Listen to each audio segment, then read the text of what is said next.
বাংলাদেশী আজাদ চৌধুৰীক গ্ৰেপ্তাৰ কৰিব গ্ৰেপ্তাৰ কৰি জেললৈ পঠিয়াব লাগিব ঘৰটো উচ্ছেদ কৰিব লাগিব সেইকেইটা আমাৰ মূল দাবী আৰু এই মূল দাবীকেইটা মানিব লাগিব ই ইয়াত আহি যোৰহাটৰ দৰে সাংস্কৃতিক নগৰীত গুণ্ডামি কৰিব আৰু অসমৰ খিলঞ্জীয়া মানুহে বহি চাই থাকিব আৰু কেনেকৈ পাছপৰ্ট পালে পাছপৰ্টৰ ওপৰত এখন উচ্চস্তৰীয় তদন্ত কমিটি গঠন হ'ব লাগে পাছপৰ্ট জব্দ হ'ব লাগে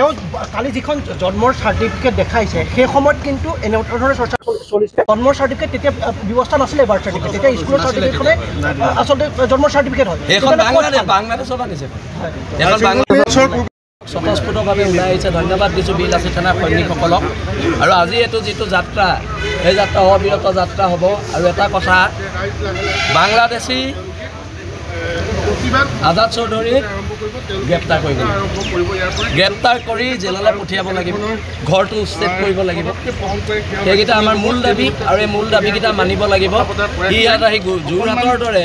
সাংস্কৃতিক নগৰীত গুণ্ডামি কৰিব আৰু অসমৰ খিলঞ্জীয়া মানুহে বহি চাই থাকিব আৰু কেনেকৈ পাছপৰ্ট পালে পাছপৰ্টৰ ওপৰত এখন উচ্চস্তৰীয় তদন্ত কমিটি গঠন হ'ব লাগে পাছপৰ্ট জব্দ হ'ব লাগে কালি যিখন জন্মৰ চাৰ্টিফিকেট দেখাইছে সেই সময়ত কিন্তু এনেধৰণৰ চৰ্চা চলিছে জন্মৰ চাৰ্টিফিকেট তেতিয়া ব্যৱস্থা নাছিলে বাৰ্থ চাৰ্টিফিকেট তেতিয়া স্কুলৰ চাৰ্টিফিকেটখনে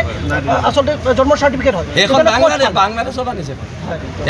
বছৰ পূৰ্বে বিলাসী থানাই যোৰহাটত সংবাদযোগে কৈছিল যে ঢাকাৰ প্ৰতিতে বুলডোজাৰ চলিব লাগে এতিয়া কেৱল আজাদ চৌধুৰী কিয় আৰু অন্যান্যসকলৰ ওপৰত ব্যৱস্থা দাবী কৰিব প্ৰথম চৰ্ভে লওকচোন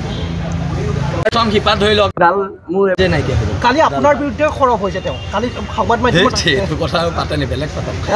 তাৰ কথা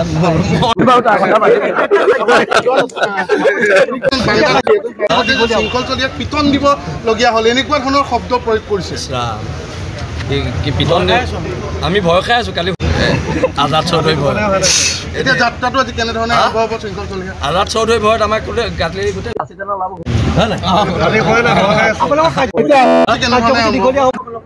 দীঘলীয়া হ'বতো সংবাদ মেলটোকে সভাপতি আৰু মুখ্য সচিবে জনাব কিন্তু এটা কথা এৰেষ্ট কৰিব লাগিব দেই এইটো কথা একদম চৰকাৰলৈ স্পষ্ট বাৰ্তা নাটকবাজি কৰিলে নহ'ব যদি দেশ জাতিক আপোনালোকে সঁচাকৈ ভাল পায় এৰেষ্ট কৰিব প্ৰত্যেক জিলাৰ পৰা সৈনিকসকল আহিছে আহিব কাইলৈও আহিব পৰহি আহিব আহি থাকিব ধাৰাবাহিক আন্দোলন আৰু যেতিয়ালৈকে তাক গ্ৰেপ্তাৰ নকৰে তেতিয়ালৈকে আন্দোলন চলিব এতিয়া আৰু সীমা নাই যিহেতু এৰেষ্ট নকৰিলে এতিয়া আমি ৰাজপথত নামি আহিছোঁ আৰু এতিয়া আন্দোলন চলিব ইয়াৰ পৰাই যাত্ৰাটো আৰম্ভ হ'ব ইয়াৰ পৰাই হ'ব অলপ পিছত আৰু আধা ঘণ্টাৰ ভিতৰত